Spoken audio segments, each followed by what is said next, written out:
Hello and welcome back to Retro Ranger. Today, we're going to jump ahead to the year 2043, where crime has taken control of New York City in a game called Undercover Cops. It's up to the city sweepers, basically legalized hitmen pretending to be undercover cops, to clean up the mess. Originally developed and published by IREM, this Japanese exclusive arcade beat-em-up followed closely in the footsteps of Final Fight. It was later ported to the Super Famicom, and while it was planned to come to the US shores, that idea was eventually scrapped, leaving some with limited options for those who wanted to see it. Thankfully, the project was resurrected and completed by Retrobit in 2020, and better yet, a physical copy was manufactured to preserve it going forward. And as luck would have it, I've got a copy for us to check out to see if it was worth the wait. Let's find out!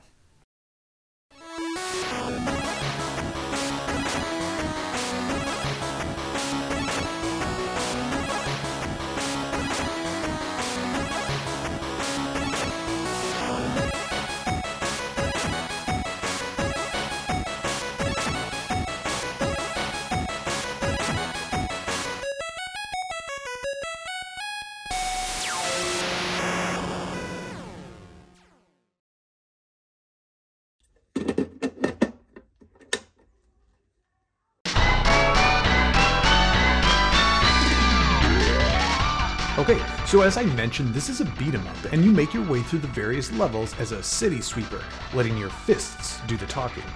Like Final Fight, Streets of Rage, and other beat-em-ups of the time, you start off by selecting which character you want to play as, and for Undercover Cops, you get a selection of 3.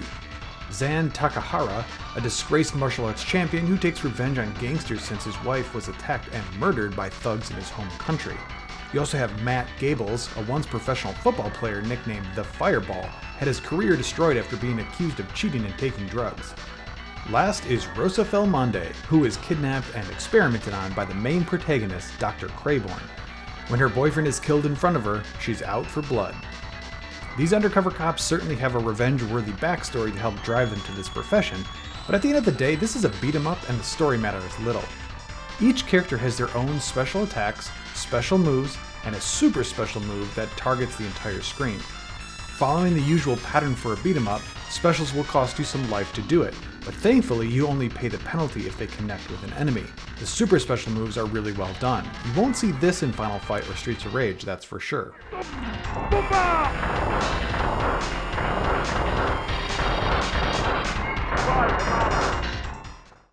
Speaking of enemies, the enemies are a bit of a letdown. Don't get me wrong, the art and the animation are spot on, as are their AI. But the overall feel is that there's just too few of them, and by the third stage you've pretty much seen all of them outside of the bosses, with rare exception. Like most beat-em-ups, the early bosses can later become a common enemy, but generally you get wave after wave of repetitive bad guys or creatures that Dr. Crayborn has created. Let's move on to the stages.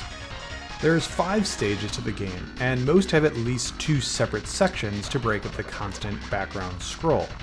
Following each stage, your sweeper gets evaluated where they can actually hurl insults at you.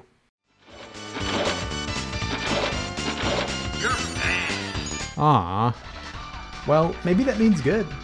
I don't know. You can earn life refills since they don't start the next stage refilled automatically, and you can also earn extra lives.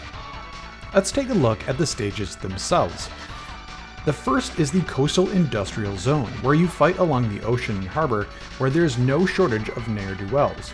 The level looks great, and while the beachfront backdrop is featured in so many beat-em-ups, it works here too.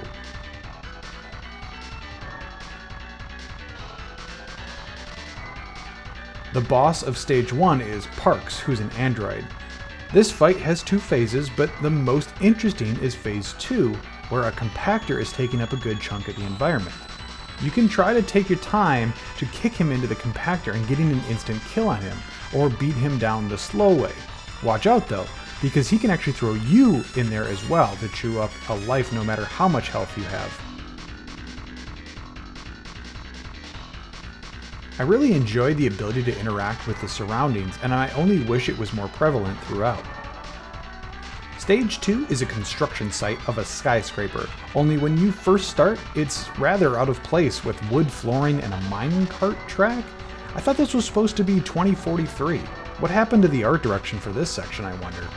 Thankfully, continuity is restored in the second and third parts of this stage, which is the ever-present elevator section. It must have been a law for beat-em-ups to have one of these. The third section is on the high-rise itself, and there is a spot to kick enemies off the building for a quick kill, reminding me really of like Double Dragon. I actually like this a lot. The boss of this stage is Francois, and wow.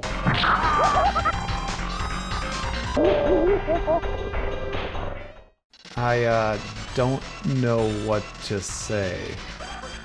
Occasionally, she'll jackhammer the floor, which drops either a person from the ceiling or a motorcycle that explodes. Why are either of these things on the ceiling, I wonder? Eventually, you'll beat her up enough where she begins to cry.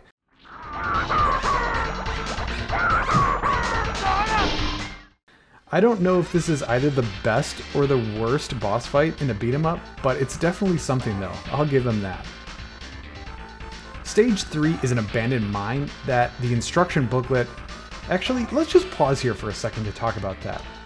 Why is it that a port done by a small outfit can deliver such a great, colorful manual, and Square Enix, who is a massive AAA publisher, puts out their newest offering with a blank case? I know it's become a new trend to cut every possible penny to consumers of your product, but this is so backwards. Square should be the ones leading by example, not the ones that will feel the hit to their bottom line. Ugh, tirade over. Anyways, the abandoned mine is the least impressive stage and an unfortunate outlier. There's no parallax scrolling and the one background layer is nothing special. There's new enemies here that are the likely experiments of Dr. Crayborn, and they're pretty annoying to deal with as they pop out of the ground without warning and can continuously hit you as you get up.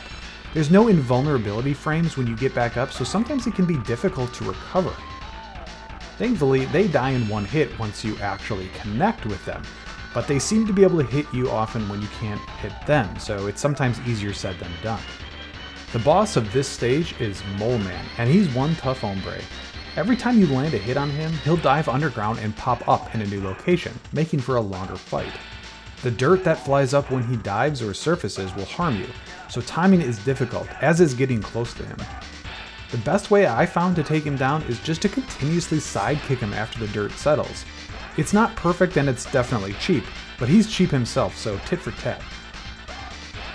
Stage 4 brings us to the streets on our way to a thug-infested factory to sweep up. Here we actually get a new motorcycle riding enemy type. While it's great to get a new enemy finally, it's a bit defeating that they're exclusively used here, and this is the enemy that almost fills the first half of the stage, one wave after another.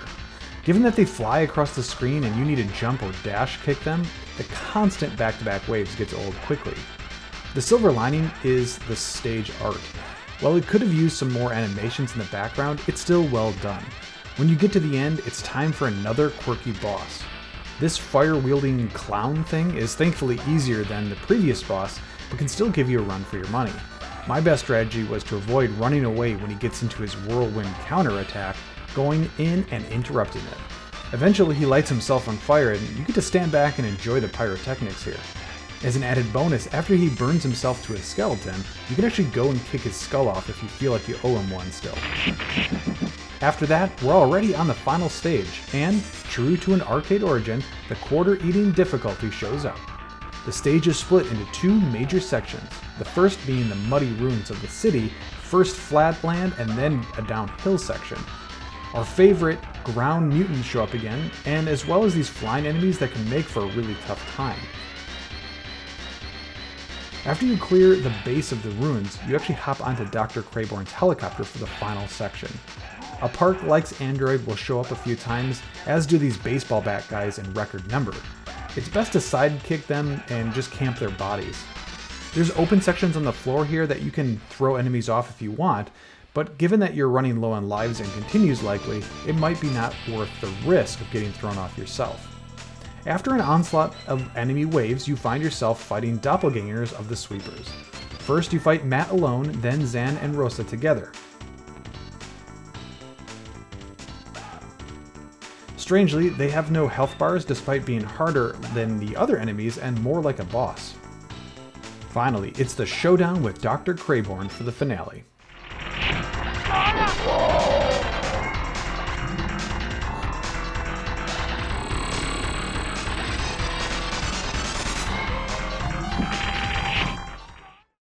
Let's talk about the health pickups because we kind of jumped over that. One strange element is the health refills for sure. While you have some expected meals like burgers, cake, steak, you also have some really crazy ones too. Live animals like chickens and chicks, frogs, snails, and even rats. You eat live rats for health and you actually get a decent amount from it too. Perhaps a requirement to be a streaper is that you're part snake?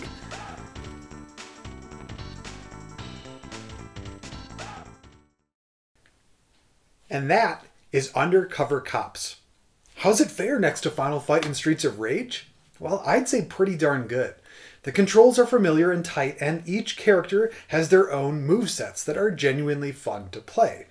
The art is fantastic, and the music is great, even though it will never touch the Streets of Rage levels of awesome. While the enemies are a letdown, it did have those great environmental interactions, which were a ton of fun. Overall, this is a good entry into the genre and one that I'm really glad the publisher gave the right treatment to with a physical release. Let me know what you thought of it down below in the comments, and perhaps we can take a look at some of the other recent releases to these older retro consoles. Until next time though, thank you for watching Retro Ranger.